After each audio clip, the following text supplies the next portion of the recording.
Bienvenidos a Lecciones de la Biblia, un espacio para estudiar y entender la palabra de Dios. Esta semana llegamos al final de un interesante tema en donde conocimos palabras como la ira de Dios, la justicia de Dios, el amor de Dios, la gracia, la ley, el conflicto cósmico, y qué interesante ha sido conocer toda esta aventura. Les agradecemos muchísimo que durante estos 3 meses hayan estado con nosotros y es una bendición de Dios poderles acompañar. Vamos a terminar el tema número 13 con el título El amor es el cumplimiento de la ley, hablando de la ley de Dios, de los 10 mandamientos. Miren el siguiente cuadro. En realidad, todo este problema que se genera en el conflicto cósmico, que es con 2 palabras claves: el carácter de Dios manchado porque se lo acusa de cosas falsas, y quitar a Dios para implantar un sistema falso de adoración en el mundo o en la mente del ser humano. Pero en el centro de todo este problema está la ley de Dios. Noten nada más, en el cielo existía ley porque Satanás falló, codició, quiso tener un Dios superior a Dios, que es él mismo, y fue expulsado del cielo, y tuvo que haber una ley que él quebrantó para pecar. Luego el problema se traslada al mundo, y la ley de Dios otra vez está en el centro, como lo vamos a ver hoy, de esta controversia. Una vez en un muro vi una frase que decía: Satanás odia la ley de Dios. ¿Qué razones tendría él para odiar los 10 mandamientos, para decir que fue abolida, que era para los antiguos, que es una injusticia que nos impongan una carga tan pesada, que nadie puede obedecerlos, entonces Dios tiene que quitarlos, que Cristo los guardó por nosotros? Tiene que haber algo, y esta semana lo vamos a ver, que desarrolle al ser humano en un equilibrio y en una armonía entre el ser humano y Dios, y entre nosotros como seres humanos. Cuando las leyes no existen límites para el comportamiento. Cuando las leyes no se hacen cumplir, reina el caos y la anarquía. Cada quien hace como le parece. Por eso, ahora y vamos a entender en los conceptos que vamos a manejar hoy y durante toda la semana, ¿por qué Satanás le tiene tanta bronca, tanto odio a la ley de Dios, si tiene que haber algo en el fondo? Así que nos alegra tenerles con nosotros y bienvenidos. Lecciones de la Biblia. A continuación. La invitación es a matricularse en el diplomado Música y Adoración. 120 horas de clase, 100% virtual, en donde aprenderás temas: manejo y dirección de coros, técnica vocal, manejo del equipo de sonido, himnología adventista, el conflicto de la adoración con Satanás y muchos otros temas. No desaproveche esta oportunidad. Comienza en abril y dictado por la Universidad Adventista de Colombia. Vamos a orar. Padre bueno, muchas gracias por este estudio de estos 3 meses. Te pedimos que nos ayudes a concluirlo bien y a entender cómo la ley juega un papel importante en el conflicto cósmico entre el bien y el mal. En el nombre de Jesús. Amén. Muy bien, vamos a estudiar los siguientes temas. Primero, unas consideraciones iniciales en cuanto a la ley de Dios. Segundo, objetivos de la ley de Dios. Tercero, la relación entre la gracia y la redención. Y en el cuarto, las duplas inseparables. Nuestro texto de memoria esta semana está en Romanos capítulo 13, versículo 8.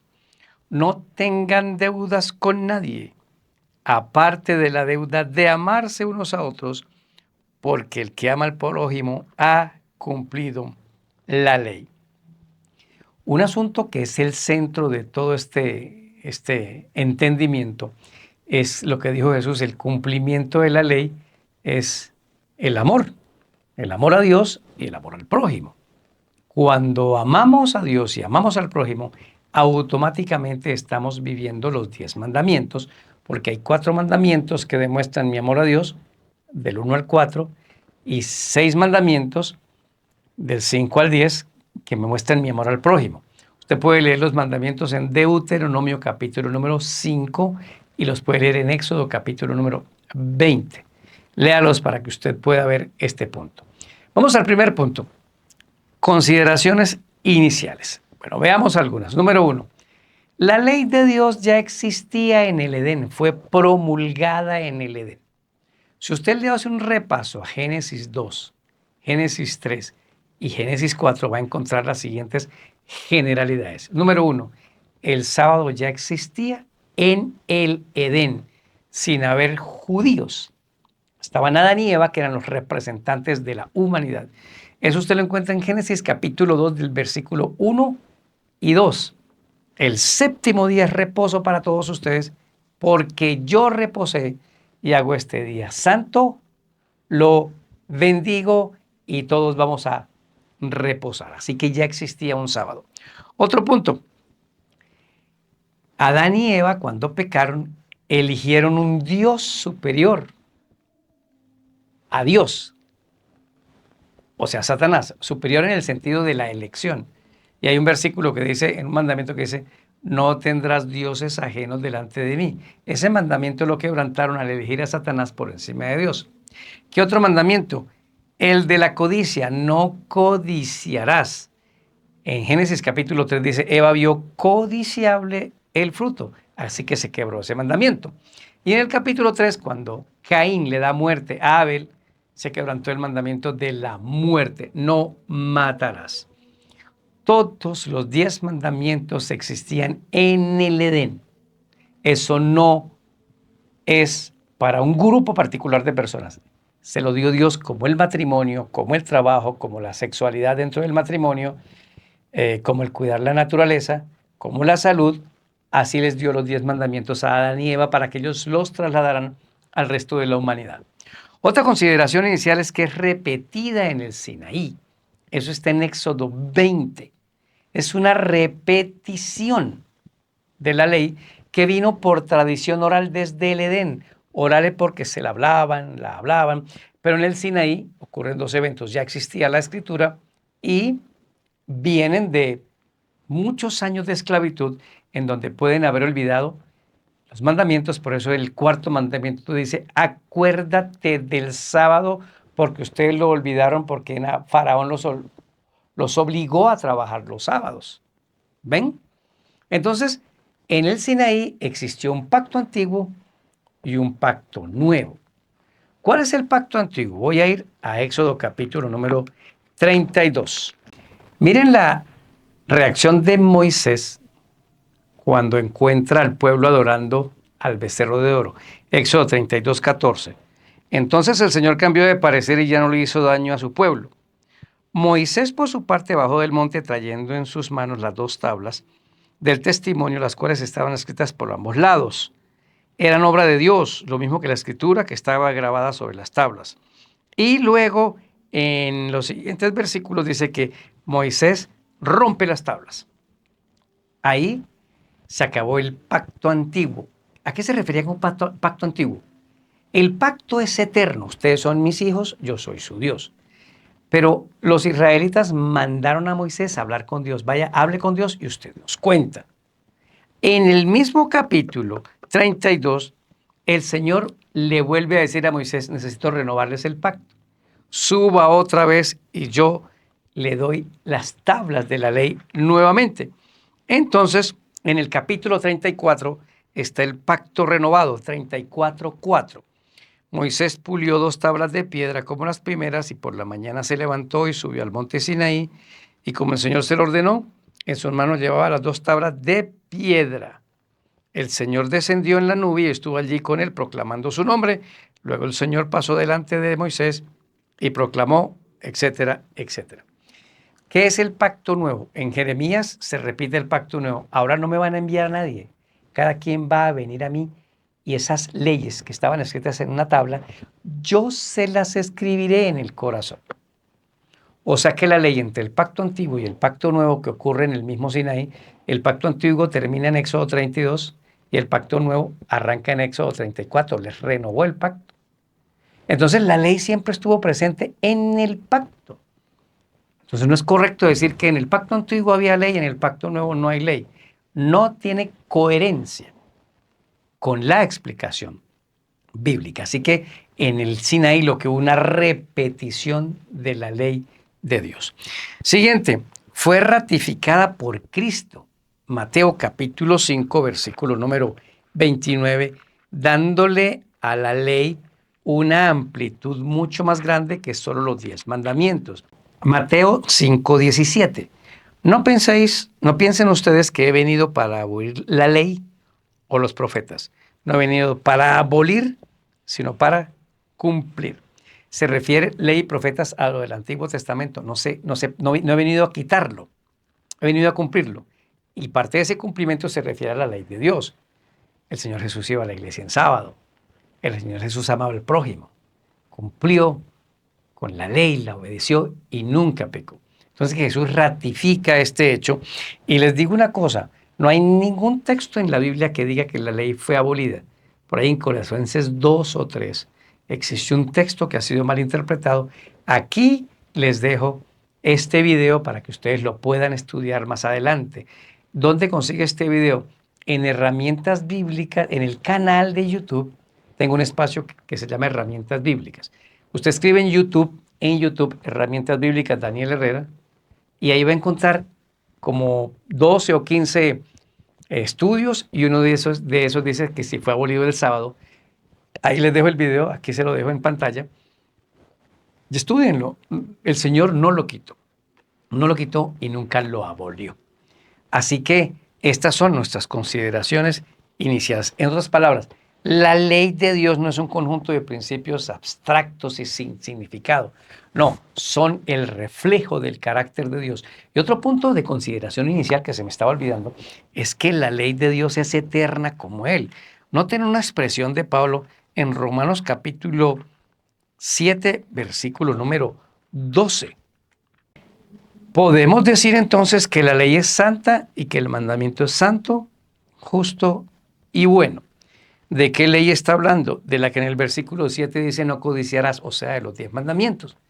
Entonces dice, esa ley que dice no codiciarás es santa, justa y buena. Y Dios es santo, justo y bueno. Dios es eterno, su ley es eterna porque la ley es un reflejo de su amor, es el reflejo de su carácter. Así que estas consideraciones nos sirven mucho para este tema que estamos desarrollando. Vamos al punto 2. Objetivos de la ley de Dios. Quiero compartirles los siguientes. Número 1, la ley de Dios es la expresión de su amor. El amor de Dios está expresado en esa ley de Dios. Segundo, proporciona equilibrio y desarrollo a la humanidad. Imagínense que todos cumpliéramos la ley de Dios. ¿Qué belleza de mundo habría? No habría asesinatos, no habría divorcios, no habría adulterios, no habría robos, nadie deshonraría ni abandonaría a sus padres. Qué belleza, ¿verdad? Qué belleza. Y guardar la ley de Dios nos proporciona un desarrollo y un equilibrio. Y por eso el enemigo dice, no necesito que no guarden la ley de Dios, que la dejen por allá olvidada, para que en lugar de desarrollo haya atraso y no haya equilibrio, sino caos en el mundo. Una tercera, regula la relación entre Dios y el ser humano y entre los seres humanos. Esa regulación de las relaciones son unos parámetros que se llaman los 10 mandamientos. Entonces a mí me facilita decir cómo voy a comportarme con Dios, cómo voy a comportarme con los demás seres humanos. Siguiente objetivo. Se cumple amando a Dios y al prójimo. Bien, que la ley de Dios no es una letra muerta donde yo digo, bueno, me toca ayudarle a mi papá porque es que es un mandamiento. No, amo a mi padre, amo a mi madre, a mis hermanos. Entonces yo los cuido y los ayudo. Y cuando yo hago esto del amor, estoy cumpliendo la ley de Dios. Y finalmente el objetivo es que es un asunto de relaciones. ¿En qué sentido? Yo solo puedo obedecer a Dios y hacer su voluntad si lo amo. Yo solo puedo obedecer y a cuidar a mi prójimo si lo amo. Entonces es amor. Y para tener amor con Dios y con mi prójimo necesitamos tener una relación. Es un relacionamiento. Cuando el enemigo quiere quitar la ley de Dios de la vida del cristiano, está quitando las relaciones. Porque entonces ya no tendría que relacionarme con nadie porque, imagínense, ya no hay ley. Y algunos dicen, no hay 10 mandamientos, pero están los principios de los 10 mandamientos. Pues son lo mismo. Es el mismo asunto. Ahora, estamos viendo que entonces el problema del conflicto cósmico estuvo en el reflejo del amor de Dios. Hay que quitar lo que se llama los 10 mandamientos. Y ahí empezó el problema de la falsa adoración, adórenme a mí, y el problema de ódiense entre ustedes. Muy interesante estos conceptos. Vamos al punto 3. ¿Cuál es la relación entre la gracia y la redención? Voy a apoyarme en el libro de Santiago, capítulo número 1. Ustedes me han escuchado mucho decir esto, pero lo voy a repetir por la importancia de lo que estamos diciendo ahorita. El ser humano cuando pecó adquirió dos problemas. La muerte eterna, o sea que se tiene que morir y nunca más vuelve a resucitar, y la contaminación de su parte moral con los malos deseos o con la concupiscencia. Entonces, cuando Cristo muere, nos da su gracia y nos redime. Son dos palabras que van juntas.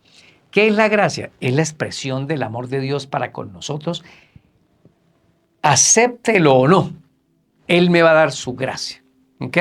En cambio, el amor sí es de dos vías. Yo le doy el amor, pero si tú no me respondes a ese amor, no funciona. Se nos va a acabar el amor, porque tú no lo regresas. Entonces, ¿qué tiene que ver la redención? Pues tiene que ver con el pago de la deuda de la muerte en la cruz. Juan 3:16. De tal manera amó Dios al mundo, que dio a su Hijo unigénito, para que todo aquel que en él cree no se pierda, mas tenga vida eterna. Y en Juan 11 dice, el que cree en mí, aunque esté muerto, vivirá. Pagó la deuda ahí. Pero la redención también incluye el segundo problema. Santiago 1:12. Dichoso el que hace frente a la tentación, porque pasada la prueba, se hace acreedor a la corona de la vida, la cual Dios ha prometido dar a los que le aman. Cuando alguno es tentado, no diga que ha sido tentado por Dios, porque Dios no tienta a nadie, ni tampoco el mal puede tentar a Dios. Al contrario, cada uno es tentado cuando se deja llevar y seducir por sus propios malos deseos o concupiscencia. Entonces la redención, si pagó la muerte eterna con la resurrección de Cristo en la cruz, la redención también tiene que cumplir el papel de arreglar al ser humano desde adentro porque tiene malos deseos. Cristo vivió, guardó la ley y se acabó. No se acabó, porque es que al ser humano lo perdonaron, pero ese ser humano perdonado y que viene a Cristo y se bautiza, todavía tiene un problema aquí adentro que se llama malos deseos. Entonces continúa la obra del Espíritu Santo para que lo ame tanto a Cristo, que esos malos deseos se van yendo. De tanto amar a Cristo se van yendo. No quiero pecar más. Y termina obedeciendo automáticamente la ley de Dios. Entonces, cuando quitamos la ley de Dios, es como si dijéramos, no hay que cambiarle al ser humano el corazón, solo hay que romper el espejo para que deje de estar sucio. No funciona así. Van juntos. La gracia y la redención van juntas. Y repito, la gracia es que Él nos da todo su amor, pero la redención es que el que acepta a Cristo le paga su deuda, que es la muerte eterna, y resucitará en el día postrero por aceptar a Cristo y bautizarse, pero también le cambia el corazón para tener el poder y habilitarlo para guardar los 10 mandamientos como un automático, porque se enamora de Cristo y lo ama y ama a su prójimo. Ahora vamos al final, algunas duplas inseparables y unas últimas frases como de resumen de lo que hemos visto. La ira y el amor de Dios tienen que ser vistos juntos, ¿cierto? El libre albedrío va con el amor, la ley va con el amor y la justicia va con el amor. Entonces el amor, como es el cumplimiento de la ley, está presente ahí en todos esos lugares. Ahora miren unas frases para terminar. Las emociones humanas y las emociones divinas no son iguales. Cuando diga la ira de Dios, no busquemos la ira humana. Busquen en la Biblia qué es la ira de Dios, que es la justicia de Dios, Dios obrando en justicia, castigando al malvado.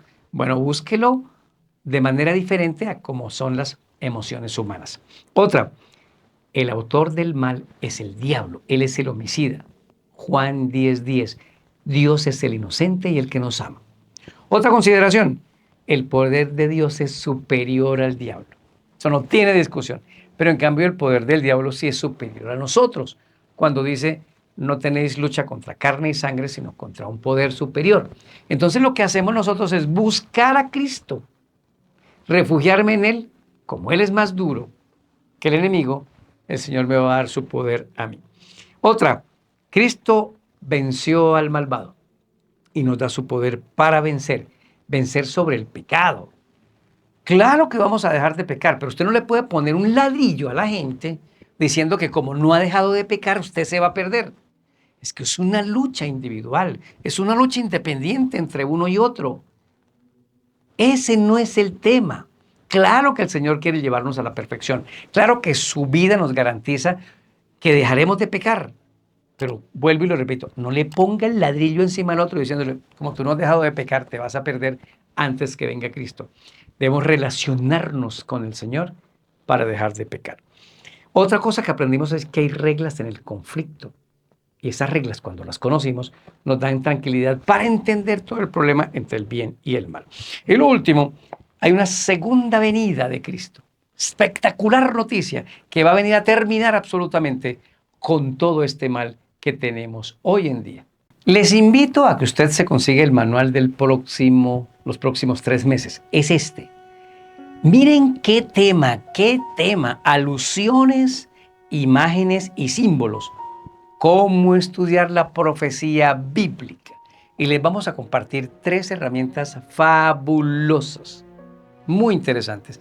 Y será un trimestre donde aprenderemos muchísimo. No deje de conseguir este manual, cómprelo. Al que le envíe el video, dígale dónde me lo consigo y consígueselo físicamente, por favor. Damos gracias a Dios y a todos ustedes por habernos acompañado este trimestre. Soy Daniel Herrera y deseo para todos un día lleno de bendiciones.